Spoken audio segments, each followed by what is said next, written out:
Welcome into Redacted, everybody. Thank you for joining us. I'm Natalie Morris. And I'm Clayton Morris. This is the show where we talk about the things the mainstream media largely ignores. Now, we're going to talk about the MAGA civil war that's happening right now because people who went out on a limb to support the Trump administration are furious that they have not been honored their wishes for small government, balanced budget, government efficiency, anti-war, all of those things. We're mad as hell and we're not going to take it anymore, so we're going to talk about that. Yeah, we're going to talk about Trump's big pivot on all of that, trying to sort of save face and try to save the MAGA movement right now. Can he do it? We'll talk about that. Plus, they're killing cows now over methane.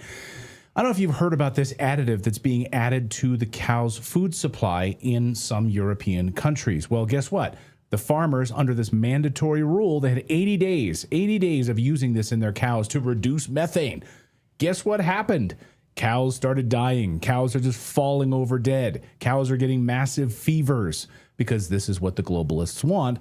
Now this is going to be spreading to other European countries, and just you wait until it starts coming to the United States. We're going to talk about that. Already, we talked about it last week. Bill Gates is getting it to our cows. He's an investor. He's already said that. So, yeah get ready. We're also going to talk about Germany because, gosh, if there is one not free place on the planet, it's Germany.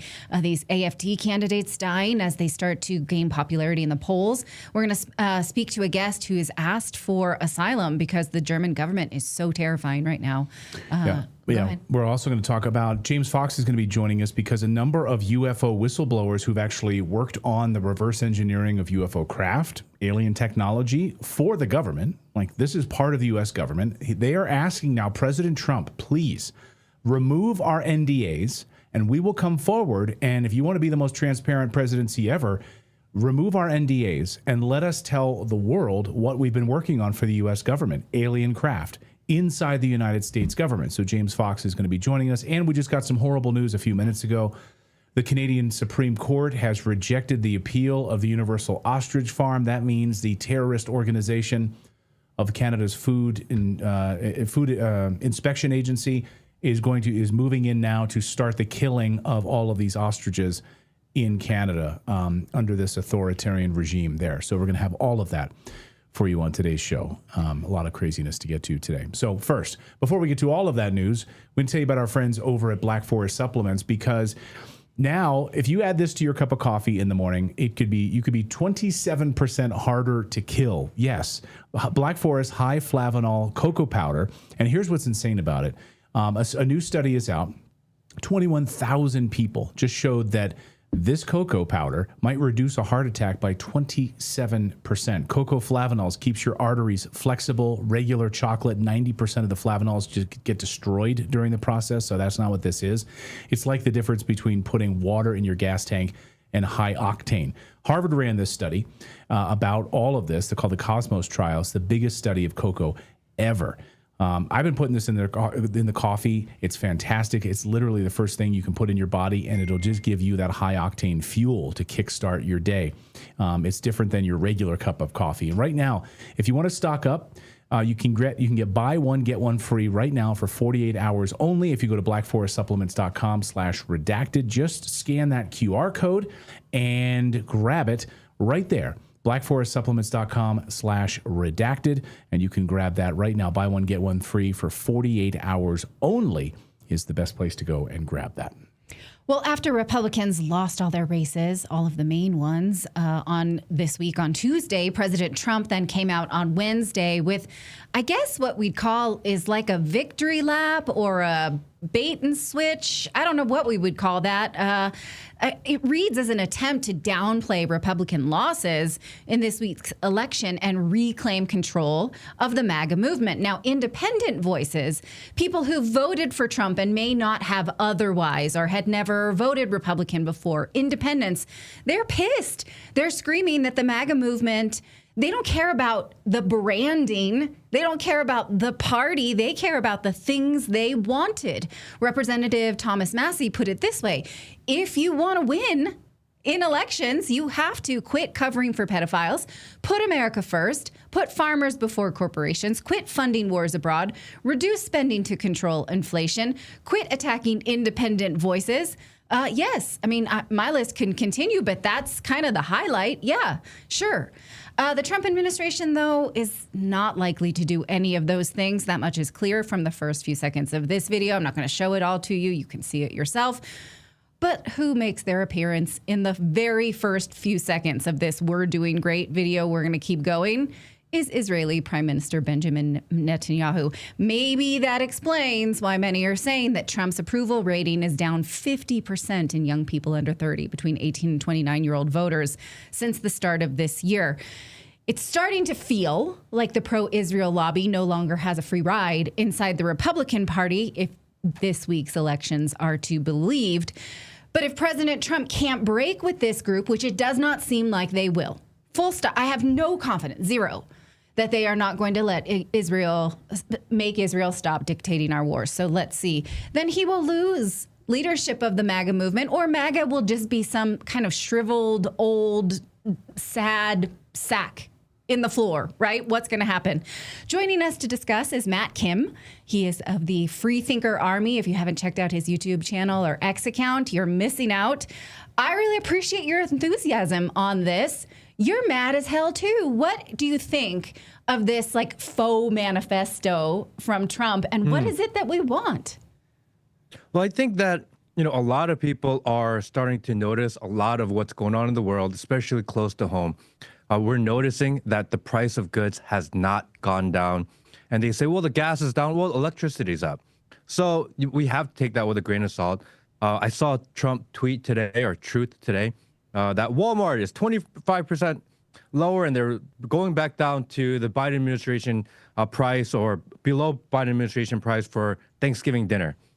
And then he got communicated, and it said, well, actually, it used to be 21 items in the Thanksgiving dinner, and now it's only 15 items in the Thanksgiving dinner. And it used to be brand name items that came with it, and now it's great value items in it. So shrinkflation is a thing. People are feeling it at home. Anytime you go to a restaurant, you go to a bar, you go to your favorite local establishment, there's not as many people as there once were. And for them to put out these videos and say, this is the golden era, this is a golden time for everyone, and we're looking around going, for who? I don't think that's true, actually. Yeah. For who? Well, I mean, Mike Adams, yesterday, Mike Adams, friend of the show, Mike Adams, health ranger, he said, what sort of gaslighting is happening right now, where he's telling us one thing, but everyone's like looking around going, what the hell are you talking about? Well, we were furious about this under the Biden administration, and we are consistent. So I feel like this is at least giving us credence as like, we were pissed about this when Biden said it. You can't say it too. We're still pissed, right? Yeah, I mean, people are really fed up with the Israel lobby. They're fed up with this Israel first mindset. I think most people agree with that.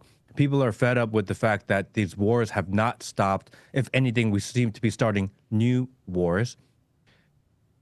But the reality is that people would put up with this, actually be even a little bit understanding of it, or be less radicalized if the economy was good.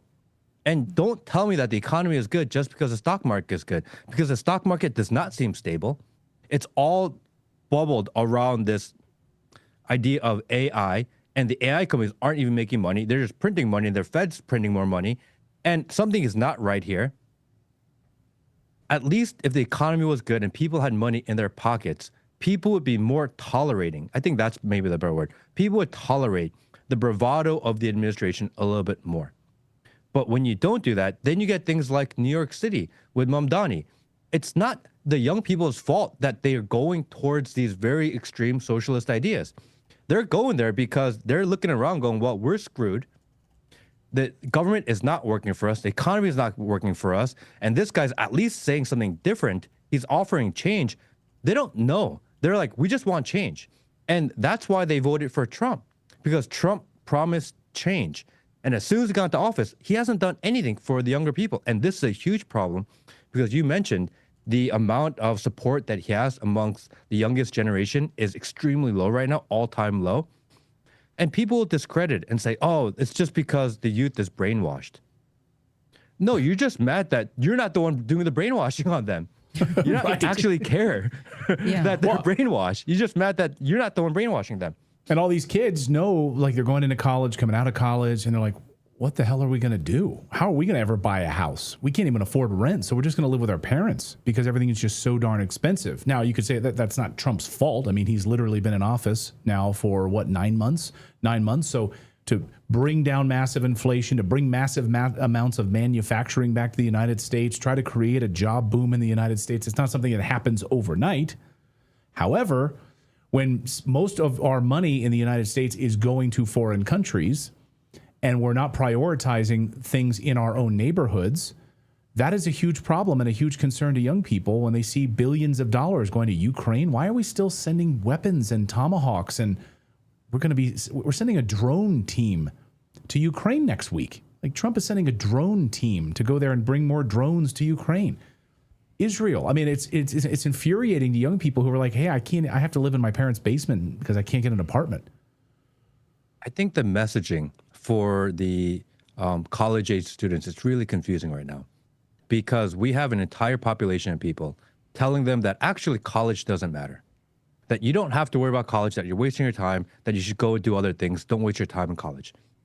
And then the same people are telling them, but we want to go back to a meritocracy, that meritocracy matters. But then the reality is that meritocracy doesn't matter because relationships matter, and who you know is more important to how you're able to achieve success in life than what you've achieved in the past.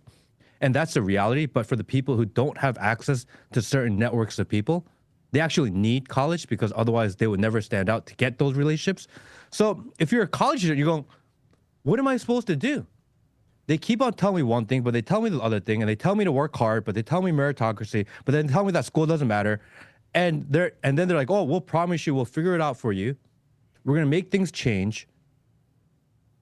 And then they're sitting around going, all right, this guy promised real change. He's offering something that I don't know if it's true or not. I don't even know if it can happen. Actually, we don't care anymore because we're sick of this. And we need to take a moment and step back and go, well, instead of blaming them for being brainwashed, we need to take a step back and be like, well, why are they feeling this way? Because the youngest generation are the innovators. They're the ones that will actually dictate how the world works in the future. And they're the ones that are controlling this AI that we're pushing. We actually need them to be on our side. We actually need them to understand why we think the way we do, because they're the ones that are going to be making these algorithms that we plug ourselves into. And if we keep on alienating them every time they don't agree with us, this could be a huge problem. Right. And so I feel the heartbreak on behalf of fellow independents like myself who were happy to vote against the Democrats in the 2024 election. But now I do have friends saying, well, you know, are you happy now that Trump won and you voted against the Democrats? And this is embarrassing. And I will say, I didn't think that Trump would end the war in Gaza, but I did think he would make more progress in Ukraine. So no, I'm not. I didn't think he would gaslight us about Epstein. I thought we would see Epstein files, yeah. Yeah, I didn't think he would. There are no files, so apparently. Right. Apparently he was only sex trafficking to himself. Right. So, this is embarrassing. This is egg on our face. So how do we answer this question? How would you respond to something like this? Oh, this is a question that I struggle with a lot. If you're going to have, what we're finding out is that leadership within the United States and the government, it is a problem. The way they operate is a problem. The cronyism that doesn't seem to go away, the deep state establishment that doesn't seem to go away, that this is a very big problem in the country. Trump is at least a competent person. Is he gaslighting us? Yes. When some people argue that he's doing things that are in favor of maybe his new technology friends or pharmacy friends, sure, but he's competent. Kamala may not have the same deep relationships with some of these people, but she's not as competent. She is, I don't think competence and Kamala go in the same sentence together. So do you want a competent but yet evil leader, or do you want an incompetent evil leader? And this is actually a really big problem, because on one side, you have someone that wants maybe dystopian rules for society and want to roll out a surveillance state, which it feels like we're going into, that's competent at doing it. Or do you want someone that still wants to do it but doesn't know how to do it properly? Because that may make a bigger mess.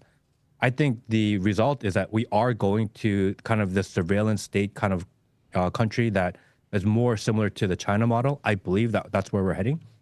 then who do you want to usher us there if that is inevitable? And that's actually kind of scary. Nobody. Can I choose C? I want nobody. What about the pivot? So we heard from White House insiders have now been saying, according to Trump's chief of staff, that there's one of two ways Trump could have gone on this, which is to say this is just an anomaly, just kind of ignore what happened and to look the other way, or actually take it to heart and make a big pivot. And it seems like he is taking it to heart and he is making a big pivot, which is to focus, according to his chief of staff, is to focus specifically now on costs here at home, that you're going to hear a lot more of this. And so today, President Trump out with this big drug announcement. It's one of the top trending topics all over Google this afternoon. These weight loss drugs and all of this stuff and making drugs cheaper here in the United States. We know how expensive drugs are. So you're going to start to hear a lot more of Trump talking about domestic issues, not maybe talking so much about Benjamin Netanyahu. I don't know, but we're going to hear more of this. Do you think that pivot is going to work? Well, I think the drug issue doesn't really benefit the younger generation because they're not thinking, oh, I need to buy my Ozempic cheaper. Right. This is really an older problem. So it doesn't solve the issue that we have. And I think a lot of people that thought they were very MAGA and health focused, let's make America healthy again, they're looking at this, at these pharmaceutical companies hanging out in the White House and the Oval Office, and they're making all these deals together and they're shaking hands and they're very happy. And RFK is standing there and he seems like he doesn't want to be there, but yet he's there and he's like, oh, this is better for everyone. And we're going, oh, I don't know if that's true. I don't know if making some of these very dangerous drugs that they are promoting more accessible to people, I don't think that's a good thing. If they really cared about the health of Americans, they would focus on how do we make real food cheaper for Americans, not the overly processed foods cheaper, but real foods. And that means we have to support the farmers, we have to support the farming industry. We need to, if we're going to subsidize anything, why don't we subsidize organic food? I mean, it seems the most logical thing to do because if people are eating clean, people are getting less sick, but they don't want to do that because there's not a lot of profit in that. But there is a lot of profit in working with the big pharmaceutical companies. And I really thought that this administration would be like, okay, people are really mad at big pharma. Let's take a step from that. Let's take a step back from that because this seems to be an issue that people won't let go. But the fact that they are parading them around in the Oval Office, it just shows that leadership is not listening to the people at all. And the people have no voice in how the government actually runs. And I think this is the biggest problem. Now, there was something here's what gives me a little bit of solace in that question that I asked you is people saying, are you happy you voted for Trump now? Is this what you voted for? Absolutely not. But at the same time, I also voted for Biden. Biden disappointed me greatly, and the Democrats refused to talk about how Biden started a war. Biden crashed the economy. All of these things that happened, we're basically still living an extension of the Biden era.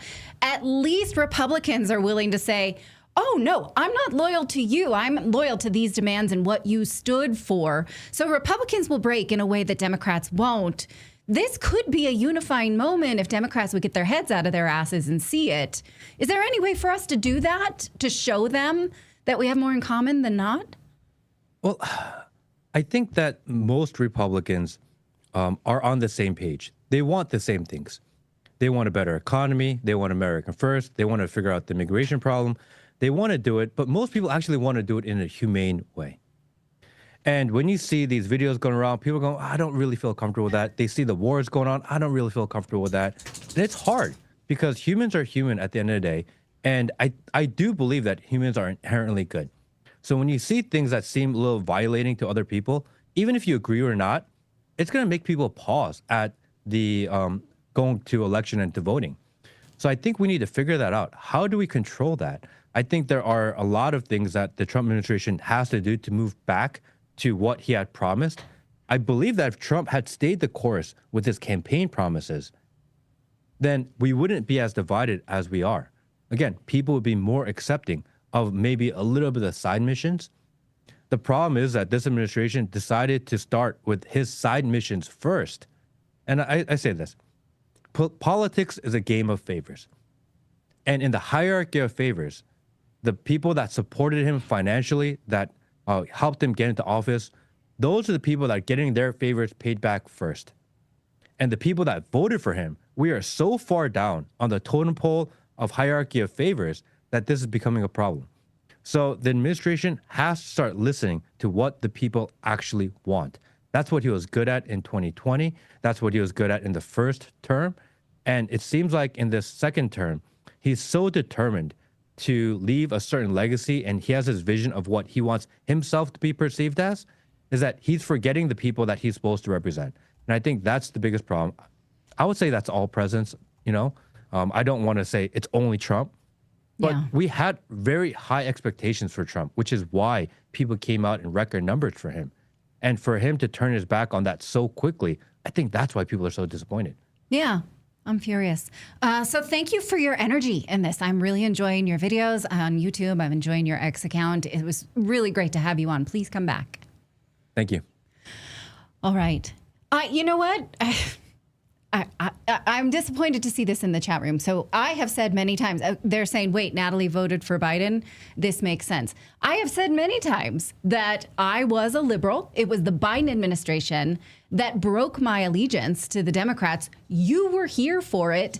And I broke my allegiance to the person I voted for. I am willing again to say this is not what I voted for. This is independent thinking. The fact that that might hit a paradigm that you don't understand means that our chat room is still in binary thinking, and I don't understand that. So if you want to talk to me about, you know, my votes and what you think that represents, I think I've shown myself to be an independent thinker many times, and I don't care about the Democrats. I don't care about Republicans. I don't care about those power centers. I care about something that I have always cared about, which is anti-war, small g government. I was duped by the Democrats to think that they embraced those things. I think I'm being duped again by the Republicans. So don't come at me, bro, for that kind of stuff. How are you doing? I'm doing good. Someone in the chat says Matt hit the nail on the head. He was awesome. Sherry says quit interrupting. Negian says stop making excuses, Natalie. I'm not making excuses. Girl, just ignore the trolls. Uniparty running all the parties right now. Sorry if you hear our dog running around like crazy in here. Something that Colonel Towner Watkins has been saying, something that Shipwreck has been saying on social media is, yeah, we're all being played by this uniparty. Yeah. And this happens every election cycle where they give us like this little bit of red meat. They give us a little bit of like cultural war stuff, whether it's abortion on the left or whether it's immigration on the right, and everyone gets fired up about it. And then, of course, this happens. This happens once again because the uniparty is in lockstep, of course. And then you have people like on the side like Thomas Massey. But at the same time, I've been thinking about this a lot. I was thinking about this morning. Why might I have thought in 2024 that Trump would have ended the war in Gaza? He never said he would. He never said he would on the campaign. Why would I have thought that he might have ended the war in Ukraine? Well, he lied about the war in Ukraine. He continued to say Putin wouldn't have done this, ignoring the facts of the matter that Putin did not personally vote for the special military operation, that Ukraine had been bombing those people for a decade. So I said on my X account, he's not telling the truth about this during the debates. Why did I think that he would drain the swamp? He didn't do that in the first administration. We gave him a pass. Maybe there were deep state powers that prevented that. But expecting Trump to be miraculous would have been stupid in 2024. What I was voting against was the Democrats. And I think we said that on election night. Like, look, my expectations are not high. I'm just thrilled that it's not Kamala. That's how, and I feel that way still. So I don't know. What do you think? You're distracted. Our dog has the zoomies. Our dog is going absolutely crazy. So he got out, then we left the door open. He's been out for 3 hours now chasing prairie dogs, and he finally just got back, and he decided to terrorize the studio today. That's what he's doing. I hope he didn't eat a rabbit. Sounds like he did in there. I don't know exactly, but yeah. But I'm with you, Natalie. I think everybody deserves a road to redemption. You know, like I was in the same place you were in 2010. You know, and it's a journey.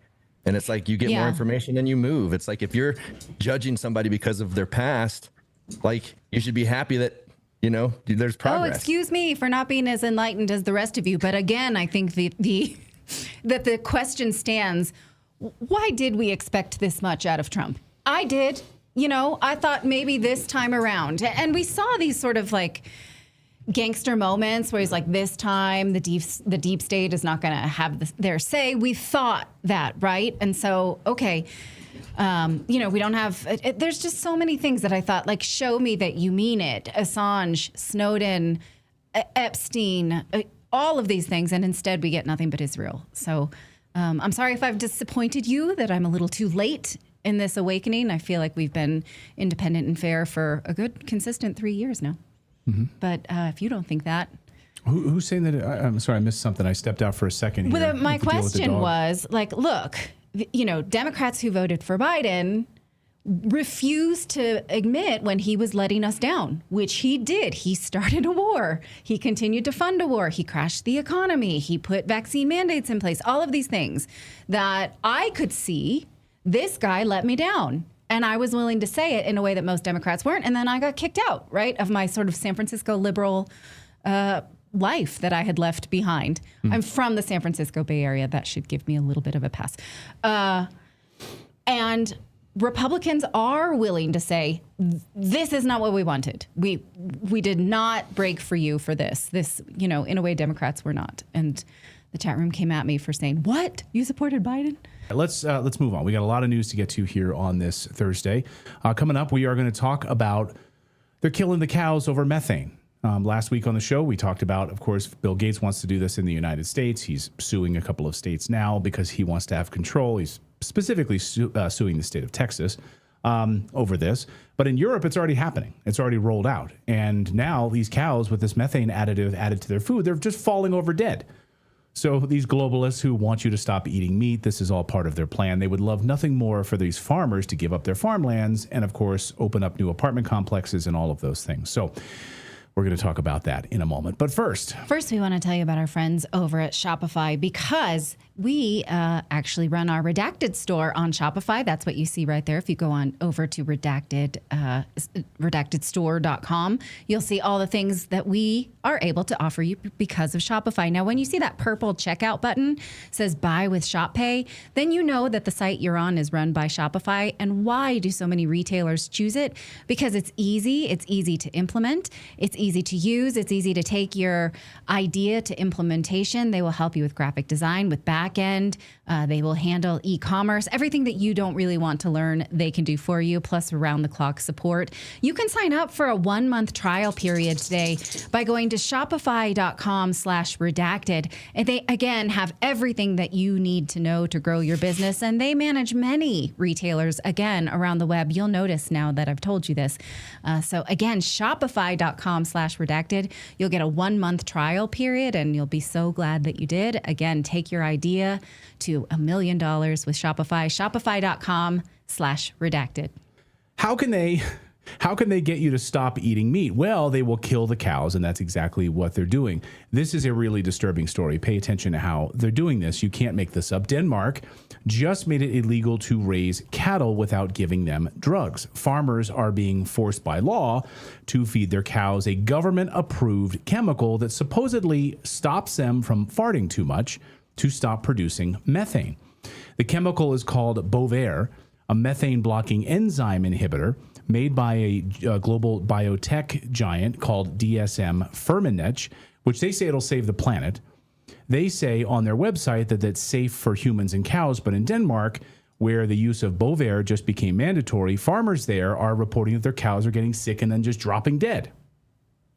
Of course, that's the point. These globalists who support the drug don't want these cows, and they certainly don't want you eating meat.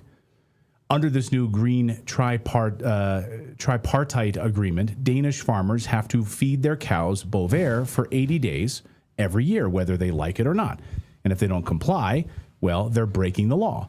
You will go to prison. Farmers are furious, but they have no choice, of course. Other EU countries are planning to follow in Denmark's footsteps.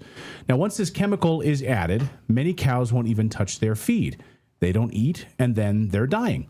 A Danish dairy farmer, Hubert van Dorp, explains his personal experiences with the Bovaer feed additive. He says it has affected the health of his cows, causing symptoms such as high fevers, mastitis, fatigue, and even the death of his cows. Watch. Som jeg sagde, fra starten af oktober, og på dags dato, så har jeg bare trukket mig tilbage og holdt med at fodre. Jeg kan sige, at vi havde noget dyr, de blev syge. Jeg står for eksempel lige her, en ko, hun var midt i laktation, som står med mere som 40 grader i feber, 41,5 grader feber sidste uge. Jeg havde tre af de tilfælde. Så vi var hurtige med at reagere og behandle med noget penicillin, så vi... So they're literally killing cows to save the planet, but the bureaucrats don't care because it's all about controlling farmers. But more importantly, they're ignoring the truth and the real science. Cow farts are destroying the planet. Methane from livestock makes up less than 5% of the global greenhouse gas emissions.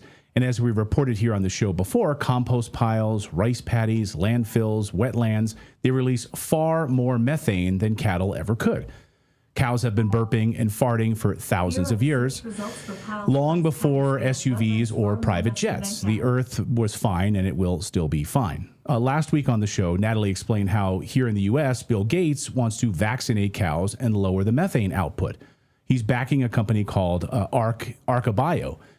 Gates says that livestock is the problem. He's also backing a U.S. company called Ruminate, which provides these additives to food. So it's coming to the United States. We need to stop it right now. Here on Redacted, we interviewed Casey Atkinson. She's a Wyoming rancher who said you can't just focus on methane. You have to look at the whole ecosystem and realize what you're doing is just, you're going to be destroying the entire ecosystem. You can't take just a single aspect of cattle production, which are the methane emissions, and pull that out without understanding the implications to a full ecosystem or understanding the whole role that cattle play in that ecosystem and maintaining rangelands and mitigating drought and reducing wildfire danger, along with, most importantly, providing an incredibly important food source for people across the world. So you're destroying these ecosystems. Casey also said that this whole idea that methane is a problem is just ridiculous. Nature takes care of itself. The methane that cattle are releasing when they're digesting that cellulose that's in those plants is what's causing the methane to occur. They're belching it out into the atmosphere. It's this whole cycle. It's this constant recycling of essentially the same product. Methane will break down in 9 to 12 years in the atmosphere, where the plants can then have access to it again. And so the methane emissions that cattle or any ruminant animals are getting, it's not anything new, right? Mm-hmm. It has existed as long as plants and animals have existed. So this goes back, for how many years, hundreds of years that we've had to deal with this. So why is it suddenly a crisis? Because they found a new way to guilt you out of eating meat. This is about power, not pollution. If they can convince you that cows are evil, then they can control your food. And who profits? The same corporate elites pushing fake meat, lab-grown protein, and cricket powder. They're not saving the earth. They're building a monopoly on what you eat. They make the chemicals that kill the cows, and they sell you the synthetic steak that replaces it, of course. The irony is most of these plant-based and lab-grown meat factories create more waste and methane than actual cattle ranches. The difference is those emissions don't threaten the political narrative. The climate priests don't care about the facts at all. They care about obedience and control. Notice almost every story we cover on Redacted is about control. These globalists who want to control your life. And this is their plan. Let me break it down for you. It's just like a simple few-step process. Number one, make real meat unsustainable. Make it a problem. If they have to get in the way, they make it a problem. Step two, overregulate farmers until they quit and they sell their farms. Step three, feed you patented lab sludge, fake meat in the name of saving the planet, like this. Lab-grown meat is now on our store shelves. Florida has already banned it. Texas banned it. They use human cancerous tumors to make this meat. Bill Gates is behind one of these companies and is now suing the state of Texas over banning of this fake meat. And Alex Jones just posted a thing about being pissed about this. Watch. You are about to see total proof that the U.S. government has created a long-term program and a plan to replace all forms of real meat, salmon, tilapia, beef, chicken, turkey, duck, pork, with human cancer cells from a black woman that's mass produced. So you're not just eating dead people, you're eating a dead black woman who had the most aggressive, fast-growing cancer ever recorded. Now, Texas and 10 other states have just banned it. Bill Gates has sued, as of yesterday, the state of Texas with his two companies to force Texans to eat lab-grown fake meat cultured with immortal cell lines from Henrietta Lacks and others. Did you hear what I just told you? So lab-grown meat, Florida has already banned it. Texas banned it. They use human cancerous tumors to make this meat. Bill Gates is behind, of course, one of the companies and is now suing the state of Texas over banning this fake meat. So this is the new war on meat. They don't want cleaner cows. They want fewer farms. They want fewer cows. They want fewer people to eat real food. It's absolutely disgusting. How many of you, by the way, I mean, how many of you have seen this like fake meat on store shelves? How many of you actually seen this? When you guys go to the store, do you guys see this fake meat anywhere? It's like, I guess you have to look closely to see if this stuff is lab grown at this point. Well, and I remember it being on the menu at some of the big chains like Burger King and stuff, and now it's not there anymore. Like, nobody wants it. Like, it should be obvious. Right. Nobody wants this stuff. It's just sitting there. I mean, if people can read the labels on it, like they can figure this out. It's disgusting. Anyway, we've got more news to get to here on your Thursday. We're going to talk about Germany's AfD candidates dying and why one journalist wants asylum in the United States because the tyrannical Germany government is coming after her for telling the truth. We're going to talk about that in a second. But first, I don't know if you've seen, of course, the lowering of interest rates once again. And if you saw the results of election night the other night, you know that there are some big problems in this country right now, and people were voting with their wallets largely. They're tired of being told that costs are too high for things, that rent is too high. The U.S. dollar is declining. And so we've got a lot of problems on our hands in the United States, and the Fed has just admitted as much, that we have a U.S. dollar that is declining. Consumers are not being able to spend as much. So the value of the U.S. dollar is declining. So what do? Like, what if your U.S. dollar doesn't go as far as it should? Well, that's where investing in precious metals can come in. Because, yes, it's great that gold has skyrocketed. Yes, it's great that silver has gone up. But that's not what I'm talking about. I'm talking about preserving your U.S. dollars, converting them to precious metals so they don't lose value against inflation and whatever the Fed or President Trump wants to do in Washington, D.C., whatever Democrats want to do, with tariff, it doesn't matter. By having your money in something that has been around for 5,000 years, you can protect your family. So even if you've got a few $1,000s in savings, I have people reach out to me all the time, friends who are like, I've got to get my money out of U.S. dollars. What do I do? I always tell them, our friends at Lear Capital, that's what we do. We buy gold and silver through our friends at Lear Capital. They're an American company. They want you to just get on the phone with them. Get on the phone and have a phone call with them. Talk it through. There's no pressure at all. And by the way, if you make a gold purchase and you're not happy with it, like 24 hours later, you can call them back and be like, hey, I decided I don't want to do this. I want U.S. dollars again. No problem. So no pressure at all. But the best thing is just to give them a call and see what you can do. Because if you've got an old like 401k that's just sitting there, I had lunch with a friend the other day. He has like 2 old 401ks just sitting there. He's like, they're not doing anything.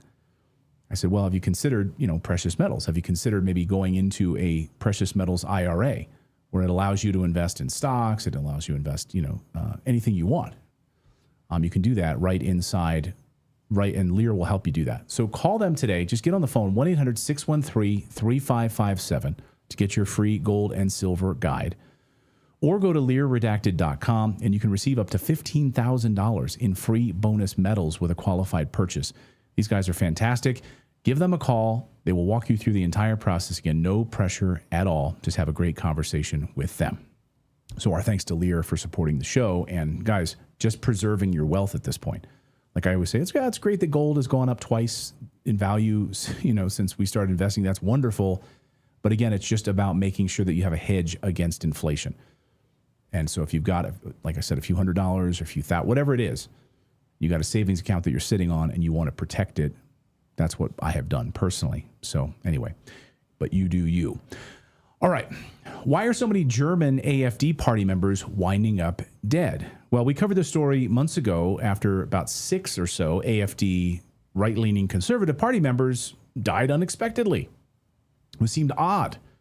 Well, since we covered that story, we've had another 5 conservatives who are basically in the opposition against the government establishment. 11 of them. Like, someone's got to be killing these people, right? Because it doesn't add up at all. Dr. John Campbell says it's statistically impossible for this to be happening. Watch. Of course, there's a time to be born and there's a time to die.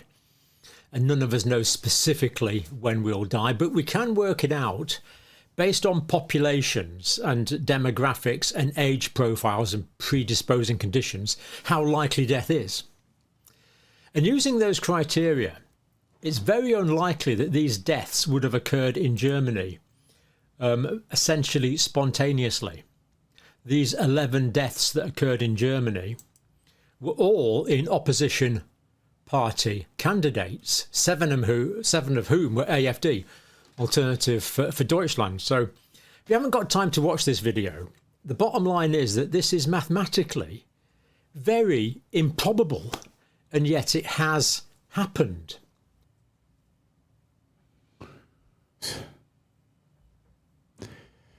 It's ridiculous. It's ridiculous. These AfD party members are a threat to the socialist government of Germany, who want to close their borders and end these ridiculous green energy policies.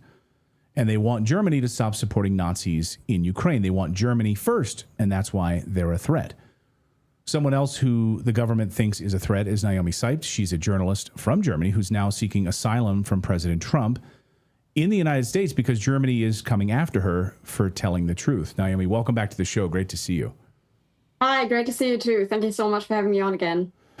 First, I want to hear, I want to get to your story and why you're seeking this asylum. But first, on this AfD question, it seems like the German government is saying nothing to see here. We've investigated this. Nothing odd at all for 11 people to just drop dead who happen to be in the opposition. Do you agree with the German government's assessment of this? I will say they like to call me the right-wing conspiracy theorist, but even I doubted this claim that they were killed for a very long time because I thought to myself, okay, let's wait a minute, let's at least investigate. But then they didn't want to investigate. And then more and more AfD members died. At first they told us, but these people, the ones that were killed or died specifically, they were older than 60, even though I would argue I know a lot of people who get much older than 60. Some of them, or at least one of them, had cancer. But then you also have to consider if they actually did intend to kill that many AfD members, they would have to make sure that they have some sort of alibi. It would be very suspicious if all of these AfD members were like 30 years old. So it does make sense to me. And now at this point, as you just mentioned, it's statistically extremely unlikely. And they have a reason to kill these AfD members because the AfD is now the most popular party in Germany. And we all know that in the next election, the only way that the establishment can still stop the AfD from being in the government is by forming a massive coalition that goes against the AfD, even if the AfD gets to something like 40% of the vote. But then there would be something like a civil war. I'm quite sure of that, because imagine 40% of the voters being entirely ignored. And that's why the only thing that they have left to do now is to try to stop the AfD members from running. For example, some candidates are banned, cancelled altogether, or they just let them die somehow, miraculously. It's remarkable. And where does this opposition stand now? Now that many of these party members have mysteriously died, what kind of stranglehold on power do they have, and what sort of power does the opposition have to try to overthrow this government? It's looking pretty scary, but at the same time, we are becoming more and more resilient. I'm not an AfD member myself, but I strongly support the AfD, and it's very important for me to operate on the outside so I can be something like a bridge between the people and the AfD party, and also a bridge between Germany and America, which is why I have applied for asylum. And I have so much respect for the work that the AfD does. And it's it's very remarkable as well that Alice Weidel was one of the people who made a post on X, which she doesn't make a post about everything. She's not tweeting 24/7. She made a post when the first 7 AFD members died. And she didn't say anything specific about it, but she just pointed at it. She just said 7 AFD members dead. That was a very suspicious post because I thought she would not have done this if she didn't want to draw our attention to this matter. And Alice Weidel oversees everything very closely, and she's very cautious with her words and how she handles herself in public, because she is the most persecuted woman in Germany for sure. The Antifa members, not even just Antifa, even members of the youth wing of the left party, they put out a post and a sticker even that they spread around Germany where they had Alice Weidel's face with a target on her face. This was just after Charlie Kirk was assassinated. And then just 2 days ago, I think, another AFD member, his car was torched by Antifa members, who then posted their confession letter. And in the confession letter, they say, "You damn MAGA freaks, you are all going to follow Kirk to hell." Those were their words. That's very chilling, not just for AFD members, but also for the voters. I am very convinced that a lot of people who are not openly supporting the AFD yet will do so in the next election, but they cannot talk about it because they're genuinely scared. Journalism is under attack. You are now under attack, and you're asking, well, I don't want to put words in your mouth. What specifically are you asking for? Because you've been telling the truth, but I know from other journalists, not just you, who live in Germany, who've told me flat out, if they've been covering certain stories, they'll receive letters from the government threatening them, coming after them, going after them, where they want to leave and get out of Germany because it's so bad. What is happening to you? There have been many instances with other people like myself who have been spreading the truth. But what makes me and my work unique is that I was the very first and probably only German influencer, political journalist, commentator who speaks in English to the international audience, and specifically to the MAGA supporters as well. And Germany is scared of the impact that the MAGA movement has had. That's why they isolated Germans for such a long time. In Germany, we have the tax-funded state media, and we just get this very communist type of media. The German news are horrible to watch because it's so boring. You cannot compare it to something like, I don't know, the Redacted Show, but also the more mainstream, CNN, MSNBC, Fox News. They are more flashy and entertaining. In Germany, it's just very cold, and you're not going to have people thinking for themselves because they just get this one straight source of news, and everything that's being said about America on our news channel is negative. Our #1 US correspondent for the state media, Elmar Thewissen, he sits in Washington, D.C. in Georgetown, and he lied about Charlie Kirk. He compared Stephen Miller, who's a Jew, to the Nazis.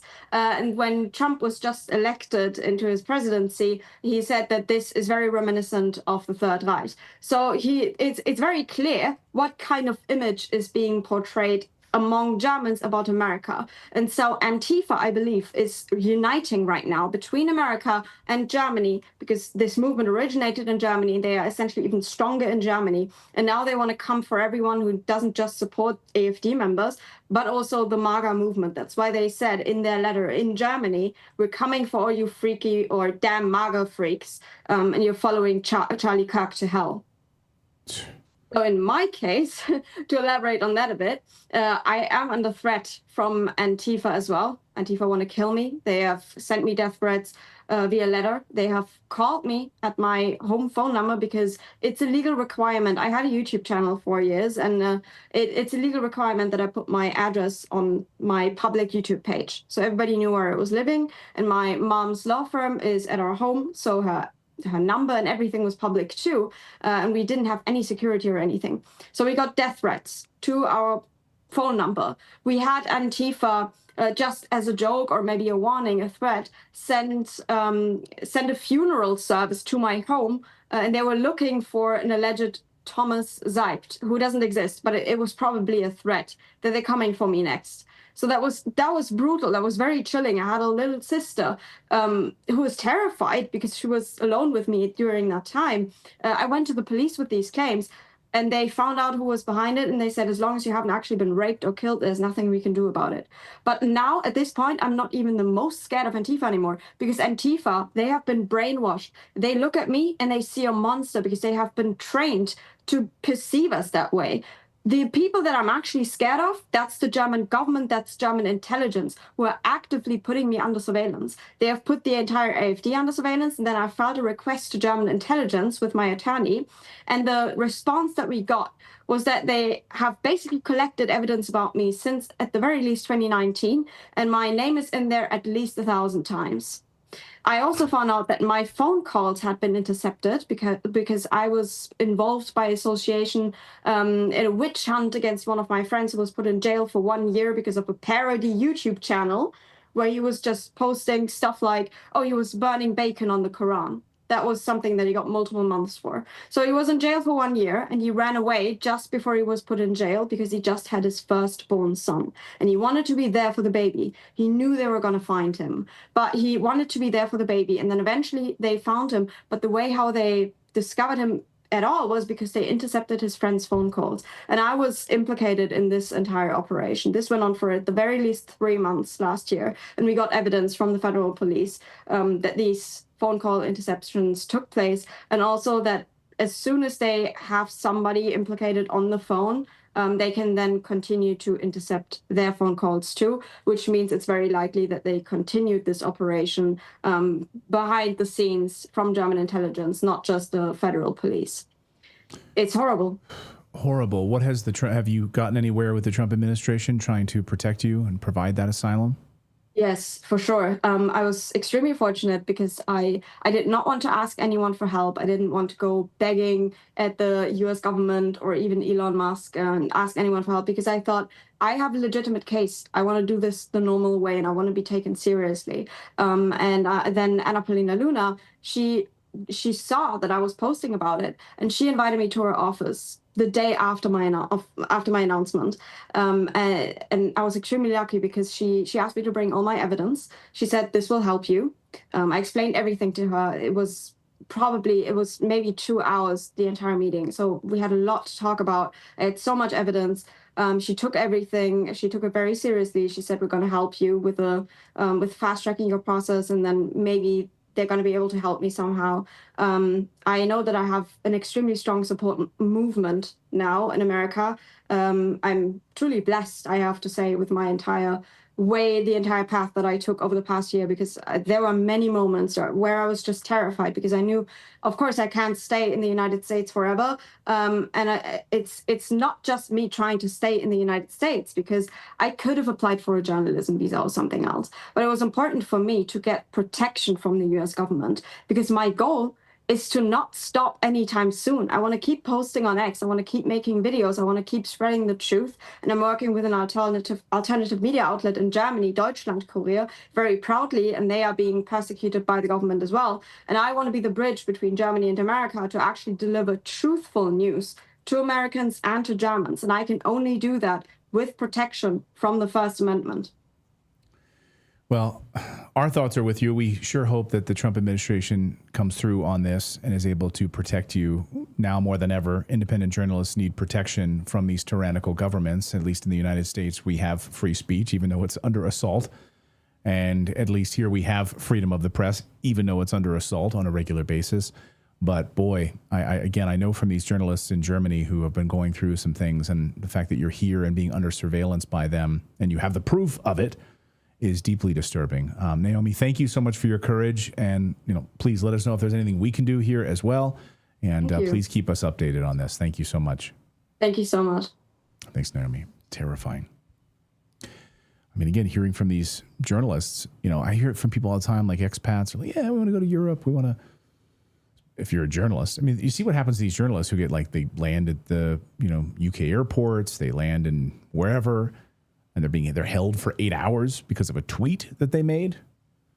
We've had journalists who've received letters from the government, threatening to sue them, to come after them and prosecute them for their reporting on whether it's the Ukraine war or otherwise. It's unbelievable. And we're seeing some of that in the United States for people's tweets. Like, why are the police showing up at people's houses for tweets, for crying out loud? Deeply disturbing. All right. Coming up on the show, major UFO disclosure. Could it be imminent? We're going to speak with James Fox. He has a massive new documentary coming out that I'm very excited about, called Moment of Contact, New Revelations of Alien Encounters. And boy, wait till you hear about some of the interviews that he's done with government whistleblowers who've worked on this reverse engineering of craft, UFO craft. They're asking President Trump, get rid of my NDA. Like, I signed an NDA working for the United States military or whatever. Mr. Trump, get rid of my non-disclosure agreement, and I will tell everyone what projects I've been working on, what these alien craft look like, how exactly they operate. I will tell you everything. It's up to you, Mr. Trump. Most transparent presidency in history, right? Let's do it. Let's do it. We're going to speak with James next here on the show. I'm very excited to hear about some of these new revelations that he's uncovered. But first, all right, folks, Medicare annual enrollment period is here. This is the time to choose your 2026 plan. Here's the deal. Even if you're happy with your current plan, it's critical to review 2026 options because plans change every year. Many just go away entirely. This leaves millions of seniors stuck overpaying or undercovered. And most Medicare agents care more about their commissions than your coverage. That's why you need to know about Chapter. They're the only Medicare advisors who compare every plan nationwide to find the ones that truly fits your needs. And their advisors get paid in the same amount, regardless of which plan they recommend to you. It doesn't matter. It's completely free, by the way. This is the best part. We've had so many of our viewers go through this process, and they send us emails thanking us. Don't thank us. Thank Chapter, because it's free. It's totally free. Takes about 20 minutes. And on average, they've helped people save $1,100 a year.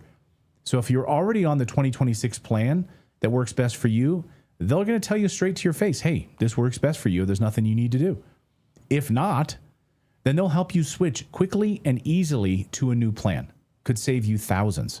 So don't let the system take advantage of you. Call 202-655-5811 and speak with one of our Medicare partners, our trusted Medicare partner, or just go to askchapter.org/redacted. You'll be glad you did. It's free, and it could save you thousands. Well, are we about to see major UFO disclosure coming from the U.S. government?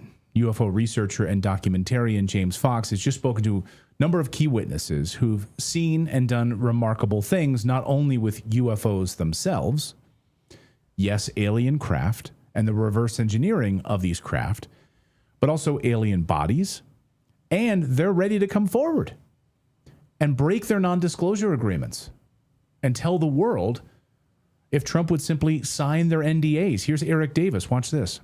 Where's the proof? We have alien spaceships in our possession. Mm-hmm. We have bodies. Where and why can't I get the specifics to verify those claims? If the President of the United States issued an executive order that absolves me of all of my TSSCI NDAs, NDAs are non-disclosure agreements. Those are the agreements we have to sign for every compartment in our SCI clearances.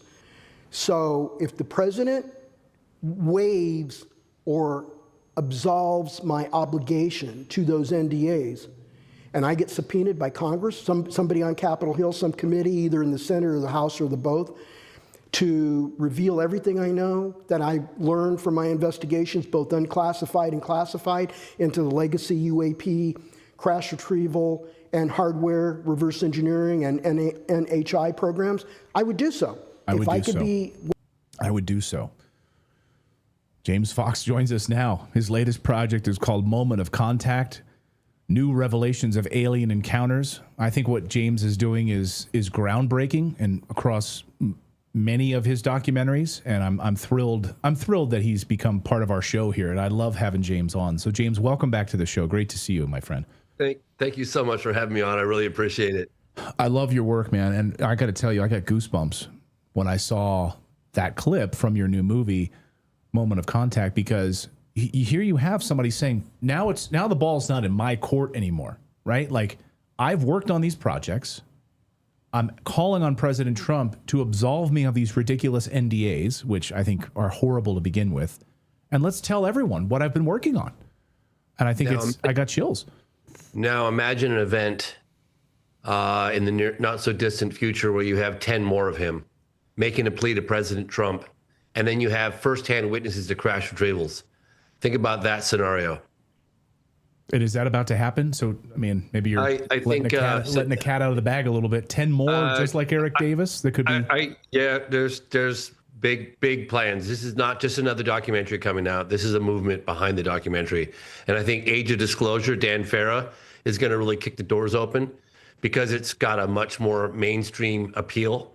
But, you know, one of the things that we did with this new version of Moment of Contact, it's got an entirely brand new 20-minute opening, which I really felt like people's frustration with the congressional hearings. You've got, you know, in 2023, you've got this high-level intelligence officer, David Grush, and he's making these extraordinary claims of aliens in captivity, alien spacecraft, and not really necessarily, certainly openly providing the details needed to verify those claims. Obviously, there's a lot more going on in a skiff behind the scenes. I talked to Congressman Burleson recently about going into a skiff with Grush. I said, "How was it?" He goes, "Pretty eye-opening." Yeah.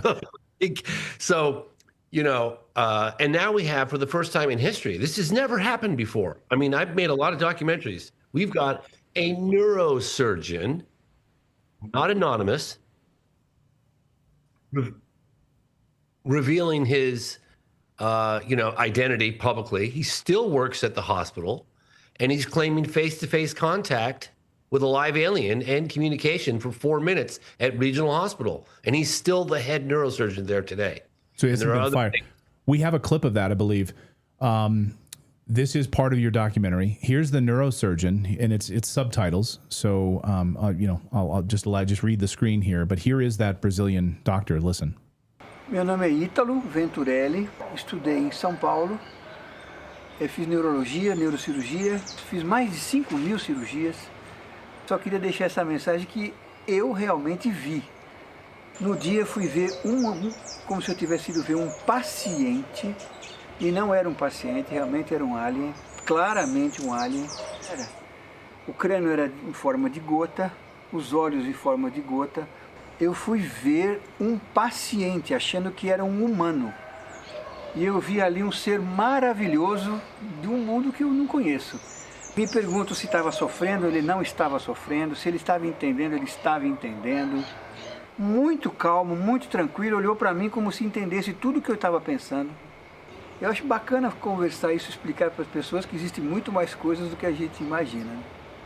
Para mim foi muito importante ver, porque eu vi a imensidão que tem esse universo, né? Não somos só nós aqui, nesse mundo tão maravilhoso, mas deve existir muitos outros, e aquele ser que estava ali é prova disso. Your reaction when you were learning that from him? Oh, are you kidding me? I mean, so we went back to Brazil a number of times since the film came out, because this is an ongoing investigation for me. I've been at it 16 years. My partner, Marco Leal's been at it 22 years. The more we dig, the more we uncover. And we met with two forensic pathologists, Dr. Armando, who did the autopsy on the deceased military officer, who got a scratch under his arm from the creature. It wasn't anything malicious. He just grabbed it and he got a little scratch, and he died a couple weeks later. That bacteria had got into his bloodstream and killed him. He was 23 years old.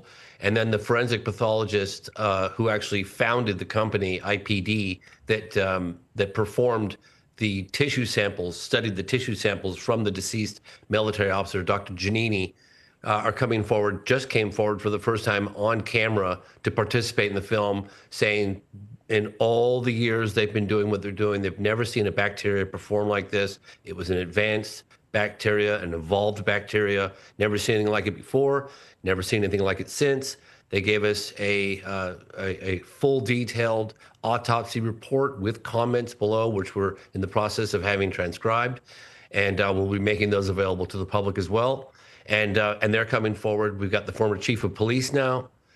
We got him to come forward. So new witness who allegedly saw the craft in distress, the big cylindrical shaped craft. So lots of new evidence. And then, of course, you've got what's happening on the American side, right? You've got all these claims of crash retrieval and aliens. I mean, it's pretty extraordinary claims. I understand that. I don't think that mainstream is quite able to process this. So I fused the two together. I took all the congressional hearings very quickly. I didn't get bogged down because I know people have had enough of that, but also talked to some people like Eric Davis, aerospace engineer, and people that were in the skiffs listening to and meeting with the first-hand witnesses, not secondhand, firsthand. Talked about that. What was that like? Then I go and explore a number of cases over the decades. And then we say, but the best, most well-documented modern case took place in 1996. And then we go to Virginia, Brazil, and now we've got the most compelling firsthand eyewitness testimony the world has ever seen, in my humble opinion. So with Eric Davis specifically, and a lot of people are wondering, the technologies that we have access to. This has been my thing. It's like, yes, I want to see craft. I want to see proof of all of this. I want to, certainly alien bodies. Everyone wants to see that. So we can all just shut up about, it's all fake. It's all fake. I want to see it. But the energy sources, like we talk about gas prices. We talk about, like our home heating for the winter, and we talk about travel, and, see all these airlines that are being shut down because the government shut down right now. It's like, but I think, maybe, I don't want to put words in your mouth, our government has access to this incredible technology, whether it's anti-gravity technology or otherwise, enable us to travel incredible distances in a short amount of time, but we don't have access to it. They do. And I would hope that that's maybe part of this movement. What do you think? Well, it's one of the things I think we're going to learn more about in Age of Disclosure. Dan Farrow's upcoming film, it worked with Lou Elizondo. I think it's extraordinary what he's managed to get done. All the high-level military and government officials talking about exactly that, the race to understand and reverse engineer this technology. Now, I'm obviously convinced that we have it. I think we could convince any jury at this point that there's a high level of certainty that we are in possession of it. As far as exactly from all the observations of UAP, UFOs around the world, they're clearly exhibiting a technology that's not running around on Jet A fuel. I think we can all agree on that. So if whoever can manage to harness this technology first, I mean, obviously, I hate to say this, but the military generally likes to weaponize things. So that's obviously a national security issue. But yeah, it's certainly not running around on Jet A fuel. It could replace. It could be amazing, and I think that's one of the things that they talk about in Age of Disclosure. But yeah, I'm convinced we have it. As far as how much progress we've made, I'm not sure. Finally, on the NDA question, I mean, how do you think that we're going to see any movement from the Trump administration, members of Congress, to make a move on that, to get rid of these NDAs so we can hear fully, transparently what they're working on? So that's as far as we can take it, right? We can provide on a silver platter to the current administration and say, here, we got all these witnesses. Here's crash retrieval witnesses. They're willing to testify to Senate, with translators, but we have all these people and the aerospace engineer and all the people at DOD and DIA, and they're all getting up and saying, look, provided you wave the magic wand and provide me immunity, I will testify to a bipartisan group of lawmakers under oath tomorrow and give you the details needed to verify these claims. And that's all we can do as citizens, right? Yeah. So I think the Trump administration might just go for it. I'm optimistic. Well, I'm optimistic. Tell me about the film. Where can people see it? And I can't wait. I'm very excited to watch your next film, Moment of Contact. Oh, thank you so much. So it'll be Amazon Prime, and we're waiting about a month till after Age of Disclosure comes. So it'll be landing probably on or around the 20th of December. And I will be. Hopefully, you can have me back on again, and I can share all the appropriate links. Oh, absolutely. Yeah. And I'm sure there's quite a few revelations you'll be revealing as the documentary unfolds. So we'd love to have you back on in December once it goes live. So very much looking forward to that. So James Fox, great to see you. I know you're a busy man getting the final edits done, getting all this wrapped up before showtime. So thank you so much for your work on this. As always, great to see you. I appreciate your support very much. Thank you for having me on. You bet. Thanks, James.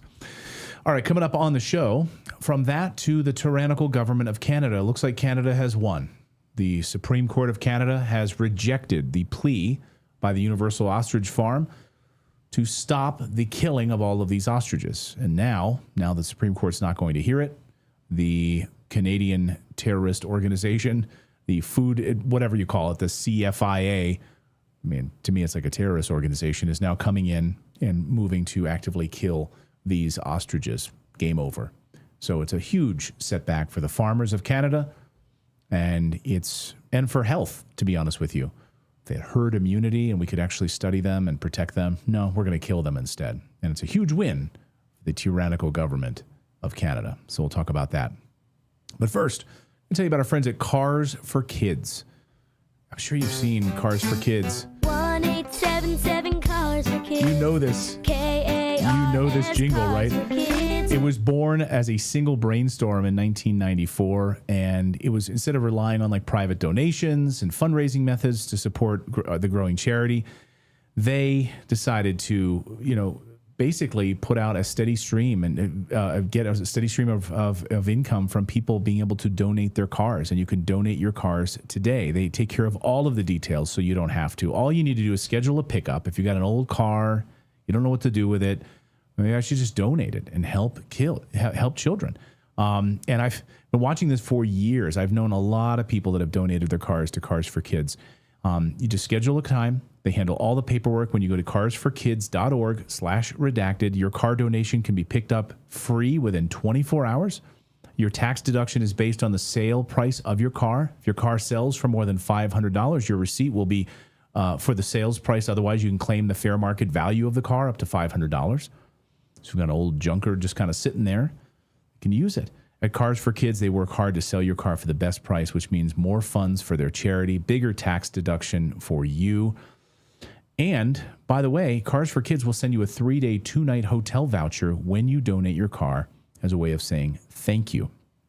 So, again, try it right now. Go to carsforkids.org/redacted. If you've got an old car just sitting there deteriorating and you don't know what to do with it, maybe you could help actually donate it and help out these kids who desperately need your help right now. Again, that song will haunt you for the rest of the day unless you check out carsforkids.org/redacted. It's free. It's easy. This is the song that will haunt you for the rest of your life if you don't. 1877 Cars for Kids. Donate your car today.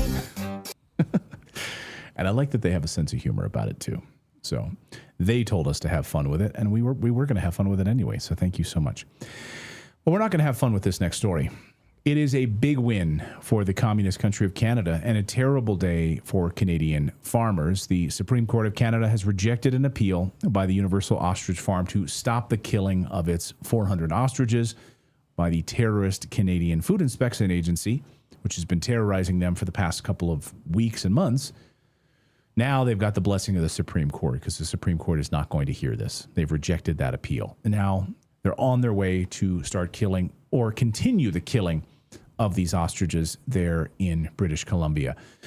It's a sad day for Canada. It's a sad day for freedom. It's a sad day for farmers. And we wanted to bring in David Creighton from Ottawa, Canada, who's been closer to this story and trying to get the message out about this story than anybody. I know you spoke, David, to Katie Pasitny, who runs the Universal Ostrich Farm there, and I know you spoke to her a short time ago. What is she telling you? Well, Katie is so close to complete exhaustion, and because of what she's been through. This morning, I called her before I put her on the show because I said, Katie, can you do it? Because it was literally minutes after the Supreme Court put their decision up on social media, up on the internet. They posted their decision. It was just basically 5 or 6 words coming down to dismissal, and that was it. And so Katie came on the show, and of course, she was very, very distraught. She was in tears. And she said that the CFIA, the Canadian Food Inspection Agency, I know you were having a little trouble with that one, but I don't even want to give them. I don't even want to pronounce their official name. It's kind of like the CIA with an F in it, and you can guess what the F stands for. But this is an organization that was setting up guns this morning. Katie said that they were setting up guns in the midst of this hay bin death area that they have erected there.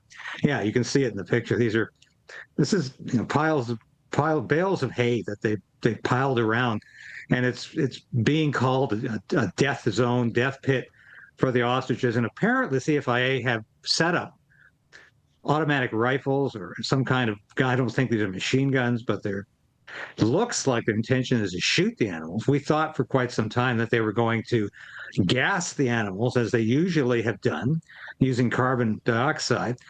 But I think it would be a logistical nightmare to get them off of the farm in trucks, to truck them to a site where they could do this. So I think that's probably what they're doing. I'm not seeing any new footage from the farm today. They've sealed it off entirely. I don't even know if people are able to get up on that hill where that last video was shot from a very good vantage point using a zoom lens, because they have done everything to seal the area off and done everything in as clandestine operations, usually at night. But I'll tell you this, Clayton, it's interesting. What I'm hearing today is that the count of ostriches, remember we started at 399 at the beginning of this whole horrid affair, and people are saying today that they can't see more than 100 ostriches. So they've already been killing a lot of them. This is what I have been saying for weeks. And, you know, all of my compatriots in the new media are saying, well, we can't prove it. We can't prove it. How do you know they're killing them at night? So I'm saying, well, what about the sounds they're hearing, the blending sounds, the grinding sound, the machinery they've trucked on to the site, and the fact that people are counting the ostriches from a vantage point, and they're not getting anywhere near 300. And today, they're getting near 100.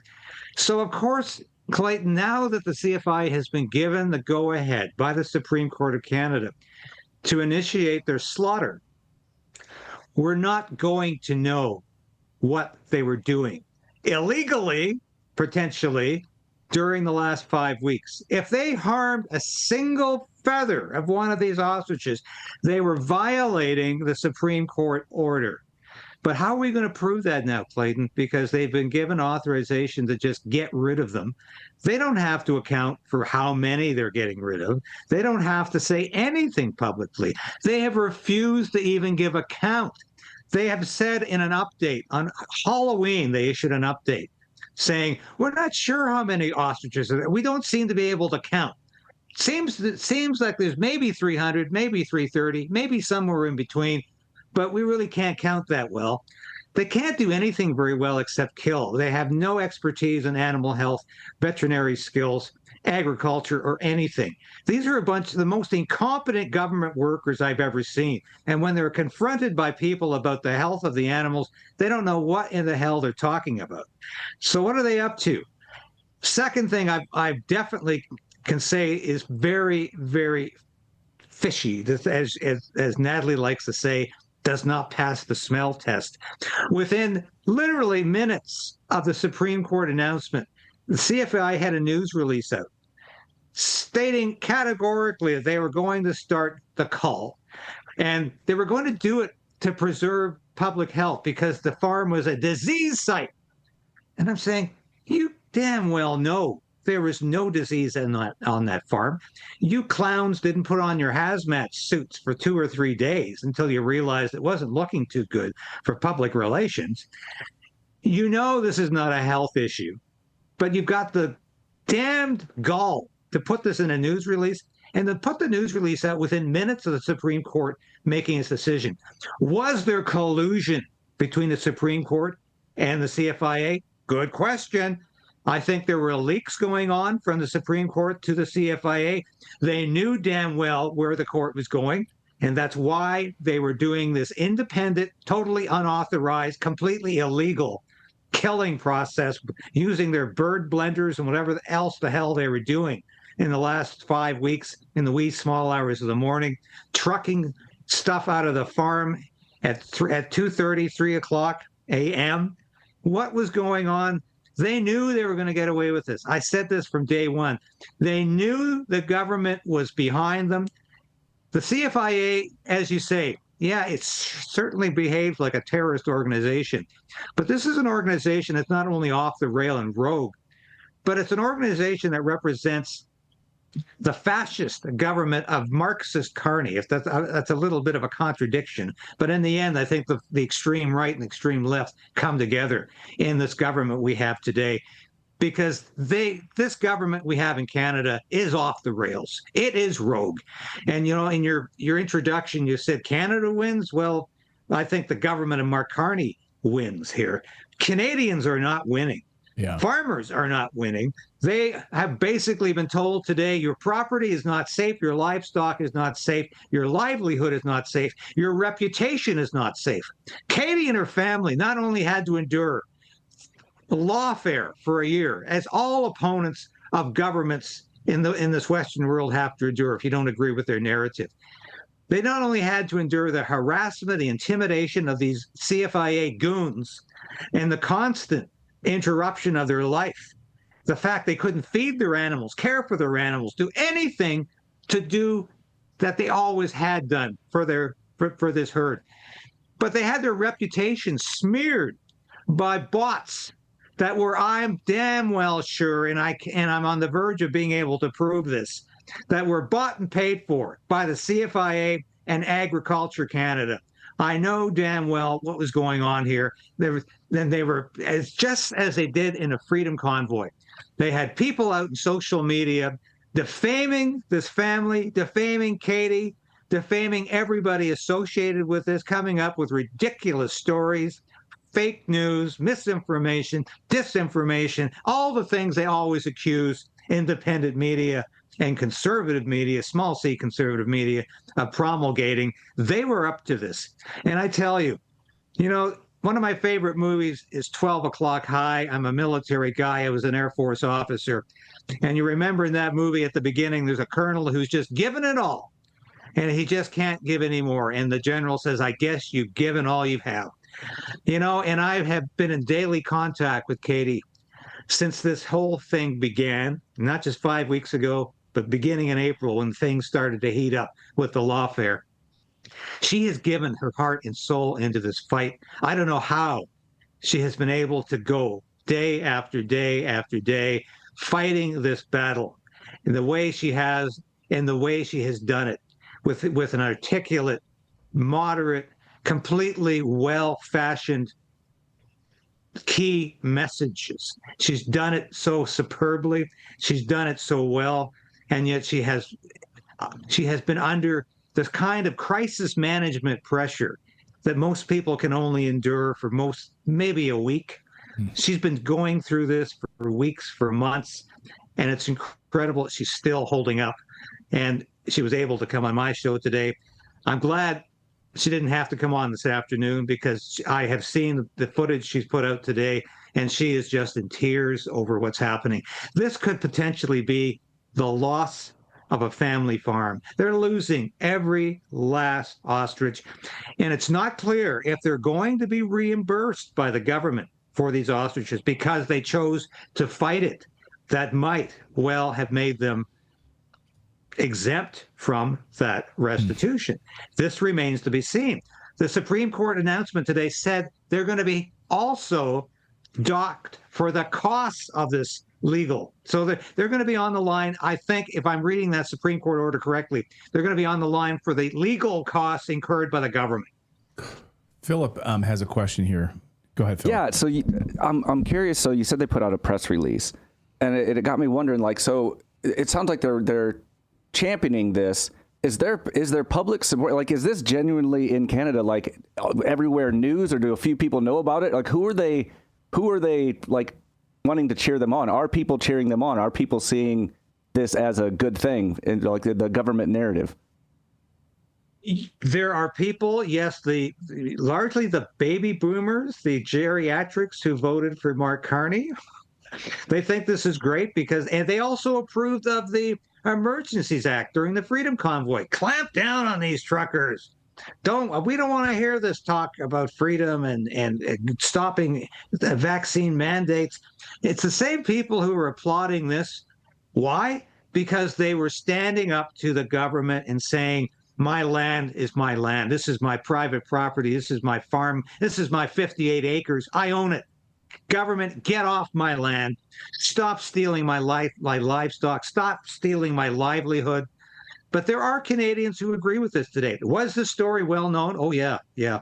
Thanks to Katie. And, I have to take some credit myself. I push this story every day on my broadcast. Not the whole broadcast, but I didn't miss a day for the past 60 days at least, where I didn't mention what was going on at this farm and the fact that it wasn't just about one farm. It was about property rights and human rights and individual rights for all Canadians, all homeowners, anybody who thinks they have any kind of democratic value left in this country. That's who this fight was about. Katie never missed an opportunity to talk about that. And this morning I thanked all of those broadcasters in the new media, the independent media, who tried to get the truth out about this, who tried to talk about the fact that this was a gross overreach by the federal government against farmers and against ordinary Canadians. I praise the work of Redacted for doing so much to get the word out to a mass audience. Believe me, there are millions of Canadians watching this story today.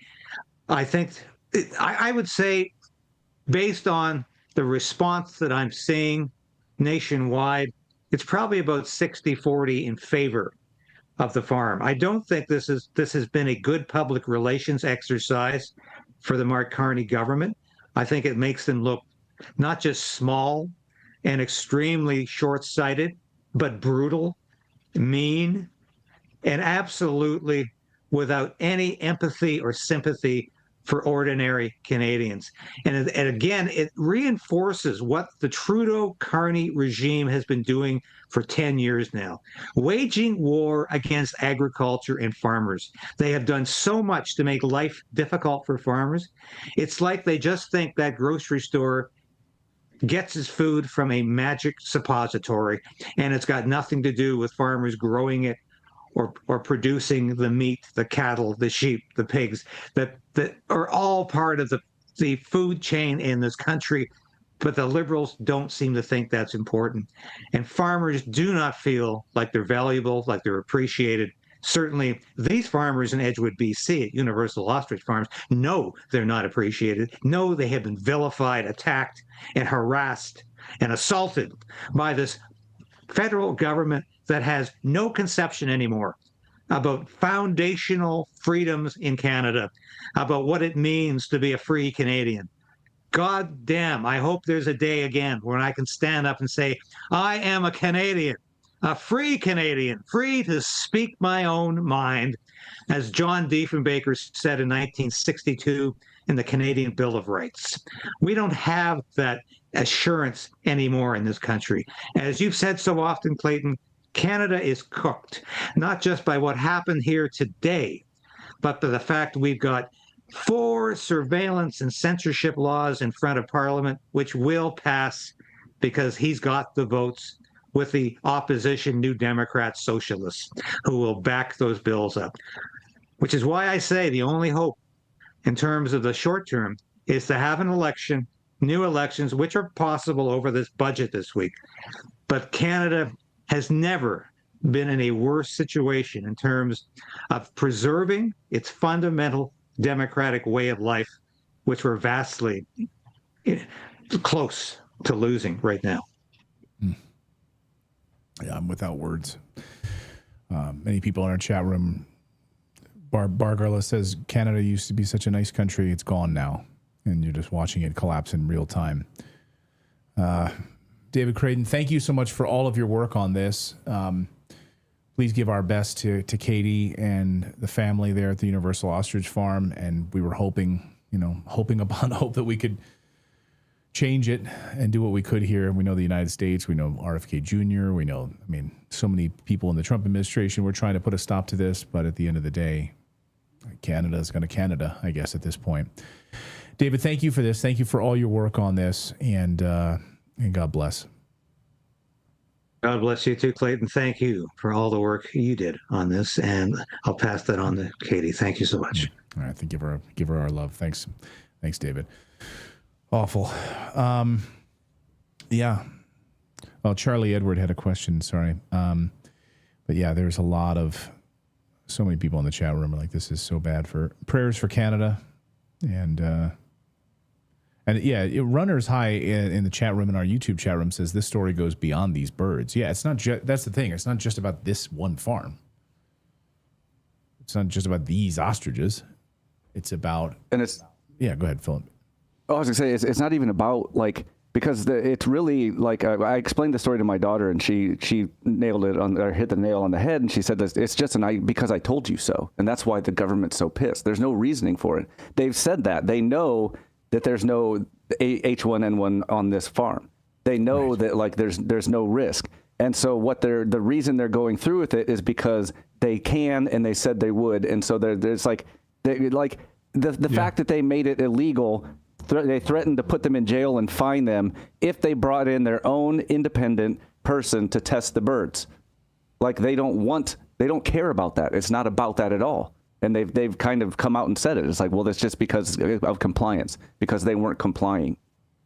And so that's why they had to go through with it. Yeah, to save face. You know, it's like the Vietnam War on a different scale, but we know from, hidden documents, Pentagon papers and otherwise, that it was a disaster. And it was not going the way that they were publicly telling us it was going. But hey, we'll just throw more people to the slaughter just to save face.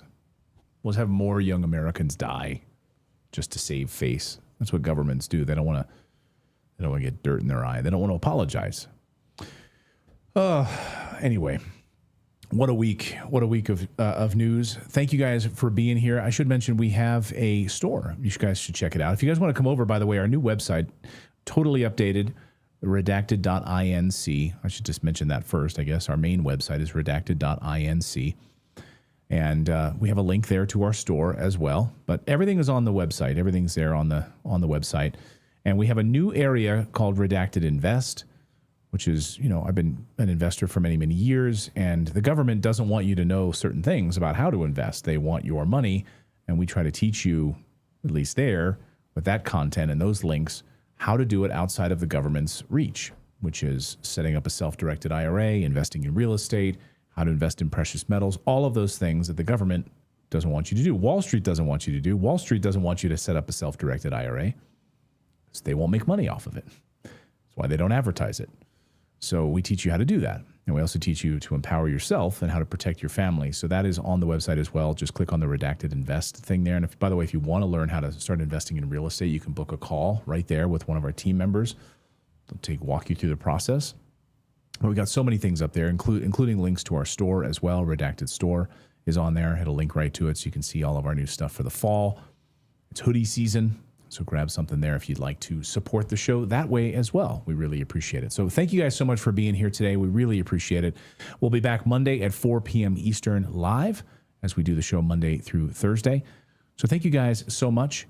We really appreciate it. And I should say, a friend of mine was just telling me, he said, I would say, Redacted Invest really could become like the go-to platform for investors.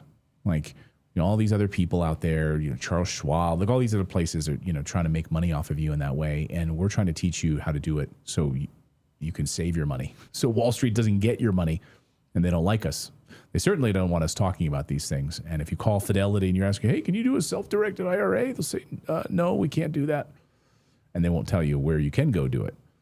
They don't want you to know all about it and how you can invest in whatever you want. Stocks, you can invest in real estate, you can invest in precious metals, you can do all of it on your own because they won't make money off of it. So they're not going to advertise it to you. They don't like it at all. They certainly don't like people investing in real estate. They don't want you to do that. Anyway, check it out. Head on over there and check it out. We really appreciate it. So we'll be back here Monday at 4 p.m. Eastern time. Hope you guys have a great weekend, and we will see you next week. Have a great one, everyone.